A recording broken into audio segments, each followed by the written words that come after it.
Hello guys, മാമിയുടെ നാറിയ കഥകളിലേക്ക് സ്വാഗതം. നമ്മുടെ സബീന ചേച്ചി, സബീന എന്ന് പറഞ്ഞാൽ അറിയത്തില്ലല്ലോ, ലക്ഷ്മി പ്രിയ അങ്ങനെ പറഞ്ഞാലേ അറിയത്തുള്ളൂ. സബീന ചേച്ചി എന്ന് പറഞ്ഞാൽ അറിയത്തില്ല. നമ്മുടെ ലക്ഷ്മി പ്രിയയുടെ യഥാർത്ഥത്തിലെ പേര് സബീന അബ്ദുൽ ലത്തീഫ് എന്നാണ് കേട്ടോ.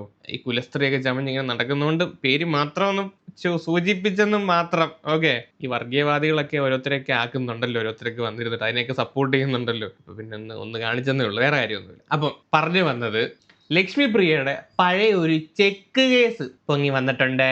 ഒരു പ്രൊഡ്യൂസറിന്റെ കയ്യിൽ നിന്ന് 20 ലക്ഷം രൂപ പറ്റിച്ചു. ഇതാണ് കേസ്. അതും ലക്ഷ്മി പ്രിയയും ഭർത്താവും ചേർന്നിട്ടാണ് പറ്റിച്ചത്. പ്രൊഡ്യൂസറിന്റെ പേര് സിബിലാല്. കേസ് എന്താണെന്ന് ഞാനൊന്ന് പറയാം. ഈ സംഭവം ഇന്നും ഇന്നലെ നടന്ന സംഭവമൊന്നുമല്ല. 2021 ഓഗസ്റ്റിലാണ് ഈ ഒരു സംഭവം നടക്കുന്നത്.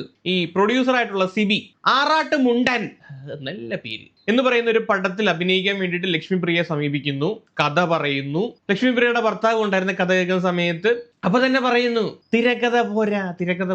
ലക്ഷ്മി പ്രിയയുടെ ഭർത്താവ് സൂപ്പറായിട്ട് തിരക്കഥ എഴുതും. അദ്ദേഹം പ്രമുഖരായിട്ടുള്ള പ്രൊഡ്യൂസറിന്റെ അസോസിയേറ്റ് ഒക്കെ ആയിട്ട് വർക്ക് ചെയ്തിട്ടുള്ളതാണ്. പുള്ളി സൂപ്പർ തിരക്കഥ എഴുതരും. അന്നേരം തിരക്കഥയുടെ കൊട്ടേഷൻ പുള്ളിക്ക് കൊടുത്താൽ മതി, പുള്ളി സൂപ്പർ തിരക്കഥ എഴുതരും പറഞ്ഞിട്ട് ആ ഒരു പരിപാടി, ആ ഒരു കൊട്ടേഷൻ ലക്ഷ്മി പ്രിയയുടെ ഭർത്താവ് ഏറ്റെടുക്കുകയാണ്. ആറാട്ട് മുണ്ടന്റെ തിരക്കഥ എഴുതാനുള്ള പരിപാടി. ഈ സംഭവം നടക്കുന്നത് 2021 ഓഗസ്റ്റിൽ തിരക്കഥ എഴുതാൻ കൊടുക്കുന്നത്. ഇതിനുശേഷം ഇവര് വിളിച്ച് പലപ്പോഴായിട്ട് പൈസ ആവശ്യപ്പെട്ടു. 2021 സെപ്റ്റംബർ മുതൽ പല തവണകളിലായിട്ട് 10,16,000 രൂപ അക്കൗണ്ട് വഴി ലക്ഷ്മി പ്രിയയ്ക്ക് ഈ സിബി എന്ന് പറയുന്ന അദ്ദേഹം അയച്ചു കൊടുത്തിട്ടുണ്ട്.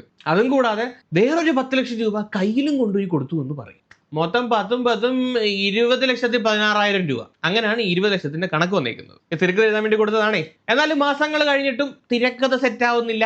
പുള്ളി വിളിച്ച് തിരക്കഥ റെഡിയായോ എന്ന് ചോദിക്കുന്നുണ്ട്. അപ്പം മറ്റവര് പറയാം, അണ്ണാ ഞാൻ ഇച്ചിരി തിരക്കിലാണെന്നൊക്കെ പറഞ്ഞ് നൈസായിട്ട് ഒഴിവൊക്കെ പറഞ്ഞ് അങ്ങ് മുങ്ങി. ആര്? ഭർത്താവും ലക്ഷ്മി പ്രിയയും. മാസങ്ങളായിട്ടും തിരക്കഥ റെഡിയാവുന്നില്ല. പുള്ളിക്ക് മനസ്സിലായി ഇത് വലിപ്പീരാണ്, തിരക്കഥ പോയിട്ട് ഒരു മണ്ണാൻ റെഡിയാവാൻ പോകുന്നില്ല. അപ്പൊ പിന്നെ പുള്ളി എന്റെ പൈസ തിരിച്ചാടേ എന്ന് പറഞ്ഞ് തിരിച്ചു ചോദിച്ചു. നിരന്തരമായിട്ട് ഈ പുള്ളി ഇങ്ങനെ ചോദിച്ചത് കാരണം ലക്ഷ്മി പ്രിയ ഒരു ചെക്ക് കൊടുക്കുകയാണ്. 20 ലക്ഷത്തിന്റെ ഒരു ചെക്ക്. ഒരു ഡേറ്റ് ഇട്ടിട്ടാണ് കൊടുക്കുന്നത്. ഇന്ന ഡേറ്റ് കഴിഞ്ഞ് അല്ലെങ്കിൽ ആ ഡേറ്റിലോ ബാങ്കുമായിട്ട് സമീപിച്ചു കഴിഞ്ഞാൽ നിങ്ങൾക്ക് പൈസ കിട്ടും. ഇതായിരുന്നു പറഞ്ഞത്. സിബി ചെക്കുമായിട്ട് ബാങ്കിൽ പോയി. ചെക്ക് മടങ്ങി. Payment stopped by drawer. ഇതിന്റെ അർത്ഥം എന്താന്ന് വെച്ച് കഴിഞ്ഞാൽ, ചെക്ക് നൽകിയ വ്യക്തി, അതായത് നമ്മുടെ ഈ കേസിലെ പ്രതിയായിട്ടുള്ള ലക്ഷ്മി പ്രിയ, ബാങ്കിനോട് പിന്നീട് ആവശ്യപ്പെടാം ചെക്ക് പാസ്സാക്കരുത്. അങ്ങനെ ആവശ്യപ്പെട്ട് കഴിഞ്ഞാൽ ബാങ്കിൽ പണം ഉണ്ടെങ്കിൽ പോലും പണം കൊടുക്കാതിരിക്കാൻ ബാങ്കിന് പറ്റും. സാധാരണ ഈ പേയ്മെന്റ് സ്റ്റോപ്പ് ഇടുന്ന കാരണങ്ങൾ എന്തൊക്കെയാണെന്ന് വെച്ച് കഴിഞ്ഞാൽ, ഒന്നെങ്കിൽ ചെക്ക് നഷ്ടപ്പെട്ട് കഴിഞ്ഞാൽ നമുക്ക് കൊണ്ടുപോയി ബാങ്കിൽ ഇത് ചെയ്യാം. എൻ്റെ ചെക്ക് നഷ്ടപ്പെട്ടിട്ടുണ്ട്, ആരെങ്കിലും ചെക്കുമായിട്ട് വന്ന് പൈസ എഴുതാൻ നോക്കി കഴിഞ്ഞാൽ പേയ്മെന്റ് കൊടുക്കരുത്. ചെക്ക് ദുരുപയോഗം ചെയ്യും എന്നുള്ള ഭീഷണി ഉണ്ടെങ്കിൽ നമുക്കതിടാം.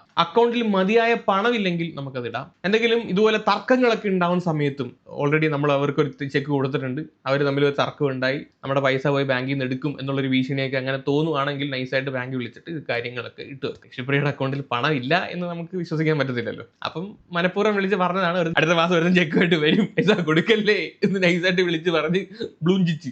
മനസ്സിലായോ? അതാണ് സംഭവം. അതാണ്. അപ്പൊ എന്താണെങ്കിലും 2022 മാർച്ചിലാണ് ഇയാൾ ചെക്ക് മാറാൻ വേണ്ടി ചെല്ലുന്നത്. അപ്പോഴത്തേക്ക് ചെക്ക് മടങ്ങി. അത് കഴിഞ്ഞിട്ട് പുള്ളി ചെയ്ത കാര്യം, നെക്സ്റ്റ് മാസം തന്നെ, മാർച്ച് അവസാനമാണ് ഈ സംഭവം നടക്കുന്നത്. ഉടനെ തന്നെ ഈ ചെക്ക് മടങ്ങിയ വിവരം അറിയിച്ചുകൊണ്ട് 15 ദിവസത്തിനുള്ളിൽ ഈ ചെക്കിൽ പറഞ്ഞിരിക്കുന്ന തുക തനിക്ക് തിരികെ നൽകണം എന്നാവശ്യപ്പെട്ടുകൊണ്ട് ഒരു വക്കീൽ നോട്ടീസ് ലക്ഷ്മിപ്രിയ അയക്കുകയാണ്. എന്നാൽ ഇത് ലക്ഷ്മിപ്രിയ കൈപ്പറ്റുകയും, പക്ഷേ ലക്ഷ്മിപ്രിയയുടെ ഭാഗത്തോ ലക്ഷ്മിപ്രിയയുടെ ഭർത്താവിന്റെ ഭാഗത്തുനിന്ന് യാതൊരു തരത്തിലുള്ള റെസ്പോൺസും വന്നില്ല. ഇതും പറഞ്ഞിട്ടാണ് പുള്ളി ലക്ഷ്മിപ്രിയയ്ക്ക് എഗനിസ്റ്റ് ആയിട്ട് വഞ്ചനാ കുറ്റത്തിന് കൊണ്ടുപോയി കേസ് കൊടുത്തേക്കുന്നത്. ഇതാണ് കേസ്. മനസ്സിലായോ? 2022 തുടങ്ങിയ കേസാണ്. ഇപ്പൊ 2026 ഇപ്പോഴും വാദം കേട്ടുകൊണ്ടിരിക്കുകയാണ്. ഒന്നും ആയിട്ടില്ല. ചത്ത് മണ്ണടിഞ്ഞാലും ഈ കേസിനൊരു അറുതി ഉണ്ടാകുമെന്ന് തോന്നുന്നില്ല അണ്ണാ. സിബിയെണ്ണോ അത് പോയെന്ന് വിചാരിച്ചു കേട്ടോ. എന്താണെങ്കിലും ഇതിനെപ്പറ്റി ഈ പ്രൊഡ്യൂസർ സിബിലാലിന്റെ ഒരു വോയിസ് പുറത്തു വന്നിട്ടുണ്ടായിരുന്നു. യൂഷ്വൽ സൈക്കോ എന്ന് പറയുന്ന ചാനലിലാണ് ആ ഒരു വോയിസ് പുറത്തു വന്നേക്കുന്നത്. പുള്ളിക്കാരൻ വെച്ചേക്കുന്ന ആ ഒരു വോയിസ് ചെയ്യാനെന്ന് വെക്കാം. ലക്ഷ്മിപ്രിയായിട്ടുള്ള ഇതെന്ന് പറഞ്ഞാല്, ഞാൻ എന്റെ ഒരു സുഹൃത്ത് മുഖാന്തരമാണ് ലക്ഷ്മിപ്രിയ പരിചയപ്പെടുന്നത്. ഓക്കെ. കാരണം നമ്മുടെ ഈ സിനിമയിൽ ഒരു സഹനടിയായിട്ട് ലക്ഷ്മിപ്രിയയുടെ അതേ ഒരു ബോഡി ലാംഗ്വേജ് ഉള്ള ഒരാളെ വേണമായിരുന്നു. അപ്പോ ഈ ഇച്ചിരി കോമഡിയും കാര്യങ്ങളും ഒക്കെ ഉള്ള ഒരു ക്യാരക്ടറായിരുന്നു. അങ്ങനെ ഇവരുമായിട്ട് പോയി നമ്മുടെ സിനിമയില് ചാൻസ് ഉണ്ട്, കാര്യങ്ങളൊക്കെ സംസാരിച്ചു. വിശദമായിട്ട് നമുക്ക് നമ്മുടെ ഫ്ലാറ്റിലേക്ക് പോവാം. ഏകദേശം ഒരു 12/8/2021 ലക്ഷ്മിപ്രിയയുടെ ഫ്ലാറ്റിൽ ചെന്ന് ഞാന് കഥാകൃത്തുണ്ടായിരുന്നു. നമ്മുടെ ഇതുമായി ബന്ധപ്പെട്ട ക്യാമറാമാൻ ബിജി കൃഷ്ണൻ എന്ന് പറയുന്നുണ്ടായിരുന്നു. അദ്ദേഹം വിനയൻ സാറിന്റെ അസോസിയേറ്റ് അസിസ്റ്റന്റ് ഒക്കെ വർക്ക് ചെയ്ത ആളാണ്. ഡയറക്ഷനും ക്യാമറയും ചെയ്തു. ഞങ്ങള് മൂന്നുപേരും കൂടെ പോയി കഥയും അത്യാവശ്യം കാര്യങ്ങളെല്ലാം പറഞ്ഞു കഴിഞ്ഞപ്പോ കഥ തന്നെ എഴുതിയാൽ തന്നെയാണ് തിരക്കഥ എഴുതിയിരിക്കുന്നത്. എന്നത് നമ്മുടെ ചെറിയൊരു ഇതുകൊണ്ടായിരുന്നു. നമുക്ക് ആദ്യം ആയതുകൊണ്ടുള്ള ഒരു പ്രശ്നങ്ങളുണ്ടല്ലോ. മനസ്സിലായി ചേട്ടാ. ഇവര് പറഞ്ഞു അയ്യോ ഇങ്ങനൊന്നും അല്ല ഒരു സിനിമയുടെ തിരക്കഥ, ഇങ്ങനൊന്നും അല്ല. ഒരു കാര്യം ചെയ്യാം, ഞാനും ഹസ്ബൻഡും കൂടെ, ഹസ്ബൻഡ് ജയേഷ്, ഹസ്ബൻഡ് കെ മൻസാറിന്റെ അസോസിയേറ്റ് ആയിട്ടൊക്കെ വർക്ക് ചെയ്യാറുണ്ട്. ഞാനും ചേട്ടനും കൂടെ തിരക്കഥ പൊളിച്ചെഴുതിത്തരാം, നല്ല രീതിയിൽ തിരക്കഥ എഴുതിത്തരാം. ഓക്കെ, അപ്പൊ അതിന്റെ കാര്യങ്ങളൊക്കെ സംസാരിച്ച് ഞങ്ങൾ അവിടെ നിന്ന് ഒരു ധാരണയായി പിരിഞ്ഞു. തിരക്കഥ പൊളിച്ചേടാന്ന് പറഞ്ഞ് മേടിച്ചത് ഇപ്പൊ പൊളിച്ച് കൊടുത്തിട്ടുണ്ട്. ഈ CB അണ്ണന്റെ അടുത്താണ് അണ്ണന്റെ അടുത്താണ് എനിക്ക് ചോദിക്കാനുള്ളത്. അണ്ണൻ്റെ മണ്ടരായിരുന്നു അണ്ണ. ലക്ഷ്മിപ്രിയയുടെയും ഭർത്താവിന്റെയും കയ്യിൽ തിരക്കഥ എഴുതാൻ കൊടുത്തു എന്ന് പറഞ്ഞു കഴിഞ്ഞാൽ അതിനേക്കാളും വലിയൊരു ബ്ലണ്ടർ, ഒരു മണ്ടത്തരം ഇനി കാണിക്കാനില്ല. എന്റെ ഒരു അഭിപ്രായത്തിൽ അണ്ണനെ ലക്ഷ്മിപ്രിയ രക്ഷിച്ചു എന്ന് വേണമെങ്കിൽ പറയാം. 20 ലക്ഷമല്ലേ പോയുള്ളൂ. അവരെഴുതിയ തിരക്കഥയും വെച്ച് ആ പടം പുറത്തിറങ്ങിയിരുന്നെങ്കിൽ 20 അല്ല, ബാക്കി ചെലവാക്കുന്ന പൈസ ഇനി 1-2 കോടിയായിരിക്കും ചെലവാക്കാൻ ഉദ്ദേശിക്കുന്നത്, അതോടെ പോയേനെ. അപ്പം ചെറിയ ലോസ് സംഭവിച്ചോളൂ എന്ന് പറഞ്ഞ് നന്ദി പറയുകയാണ് വേണ്ടത്. പടത്തിന്റെ പേരാണ് അതിനേക്കാളും മുട്ടൻ കോമഡി. ആറാട്ട് മുണ്ടൻ. ഈ പടത്തിന്റെ പേര് കേട്ട് കഴിഞ്ഞാൽ ആരെങ്കിലും കേറുകൂടെ? ആറാട്ടെണ്ണനെ പിടിച്ച് അഭിനയിപ്പിക്കും, എന്നിട്ട് പിന്നെ ആരെങ്കിലും കയറും. ആറാട്ടന്റെ കുണ്ടത്തരം എന്നും പറഞ്ഞിട്ട് അഭിനയിപ്പിക്കും. ഇതല്ലാതെ ആറാട്ട് മുണ്ടരെന്ന് പോലും എന്തായാലും ഇറക്കാഞ്ഞ കാര്യമായി.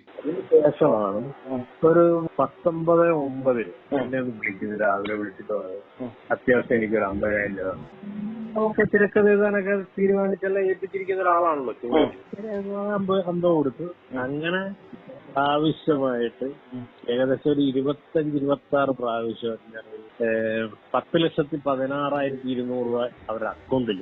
എനിക്ക് ചെറിയ റിയൽ എസ്റ്റേറ്റിന്റെ പരിപാടിയൊക്കെ ഉണ്ട്. അപ്പൊ എന്റെ ഒരു വസ്തു, എന്റെ പേര് കിടന്ന ഒരു വസ്തു വിറ്റുമായി ബന്ധപ്പെട്ട് അഡ്വാൻസ് ചെയ്തു.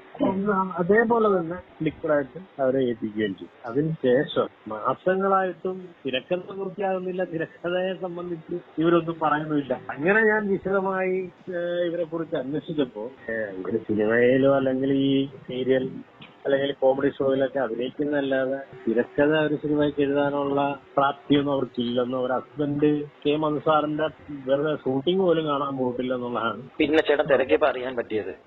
അങ്ങനെ നമുക്ക് ചതിവ് പറ്റിയെന്ന് മനസ്സിലായി. സത്യം പറയാൻ ഈ കാര്യത്തിൽ നമുക്ക് ലക്ഷ്മിപ്രിയയെ കുറ്റപ്പെടുത്താൻ പറ്റത്തില്ല.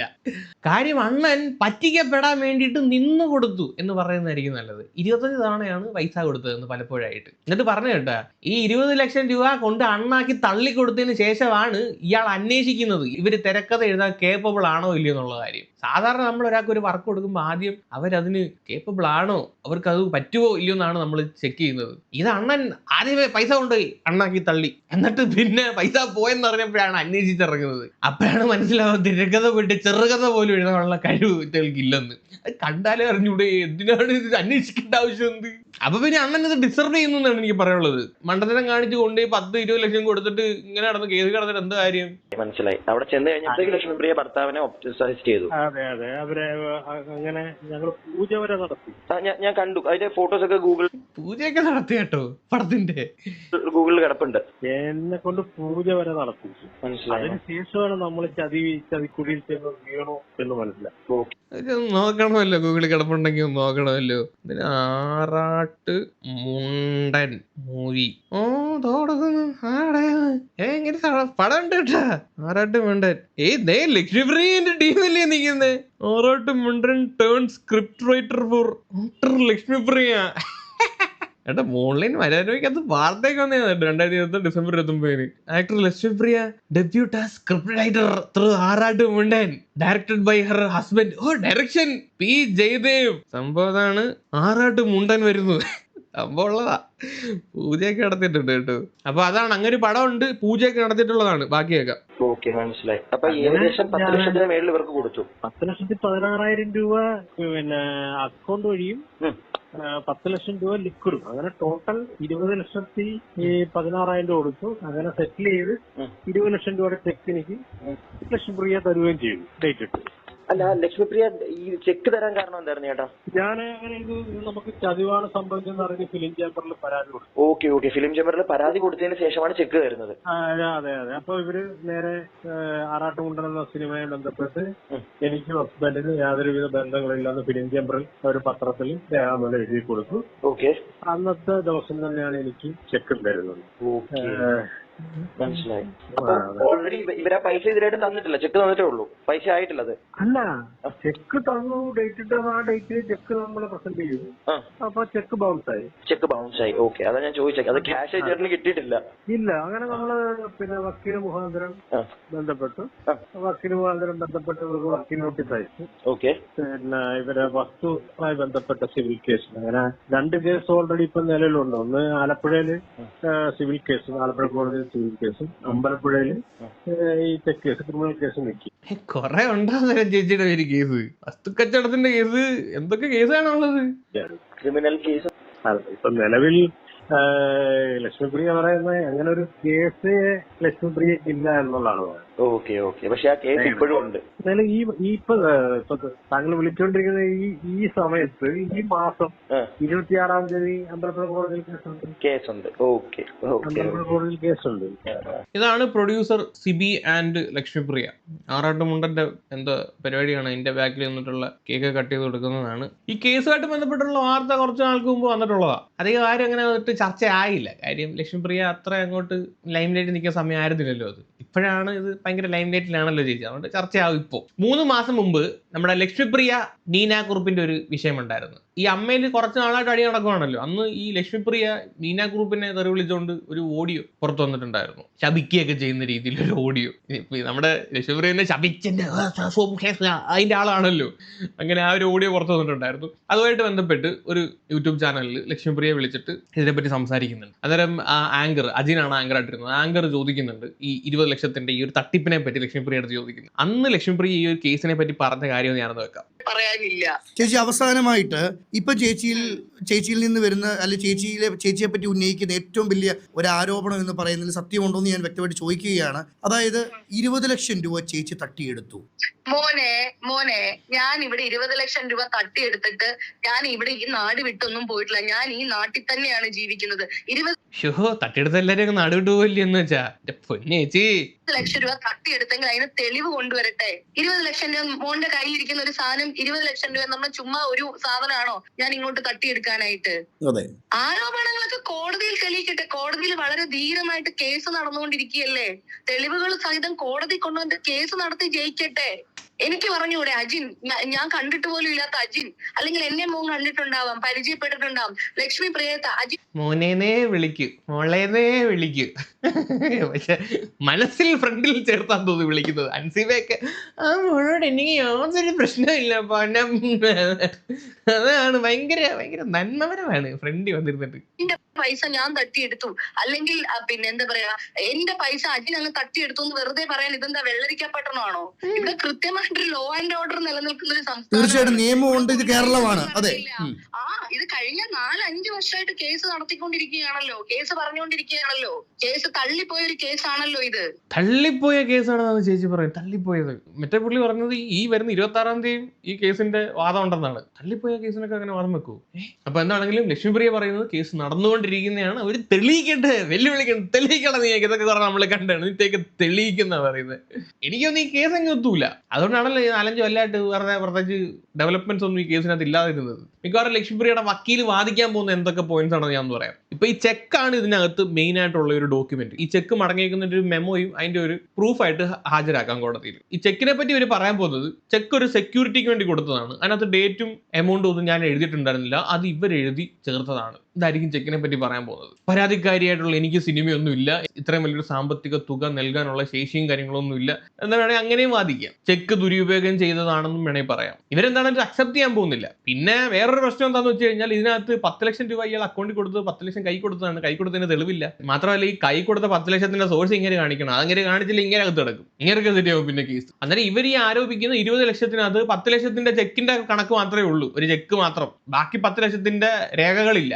അതുകൊണ്ട് തന്നെ ഇത് തള്ളി തള്ളി തള്ളി തള്ളി ഇങ്ങനെ പോകും. ഇതെങ്ങ് എത്താനും പോകുന്നില്ലെന്നാണ് തോന്നുന്നത്. അതുകൊണ്ടാണല്ലോ ചേച്ചി ഇത്ര തെളിയിക്കട്ടെ എന്ന് പറയുന്നത്. അപ്പൊ എന്താണെങ്കിലും പണം കൈപ്പറ്റിയിട്ടുണ്ട്. 20 ലക്ഷം രൂപ കൈപ്പറ്റിയിട്ടുണ്ട്. കൈപ്പറ്റിയില്ലെങ്കിൽ ആ ചെക്കിന് കൊടുക്കത്തില്ലല്ലോ, വെറുതെ അങ്ങനെ ഇട്ട് കൊടുക്കുവോ, വോട്ടെവർ. അപ്പൊ ഇതാണ് ലക്ഷ്യപ്രിയയുടെ കേസ്. അപ്പൊ കാര്യങ്ങൾ അത്ര വെടിപ്പൊന്നുമല്ല. നമ്മൾ ഈ വീഡിയോക്കകത്ത് കാണുന്ന നന്മാരം കുലസ്ത്രീ മേലൊക്കെ ഉള്ളു. ഉള്ളിലോട്ട് ഇറങ്ങി ചെന്ന് കഴിഞ്ഞാൽ അത്ര വെടിപ്പല്ല.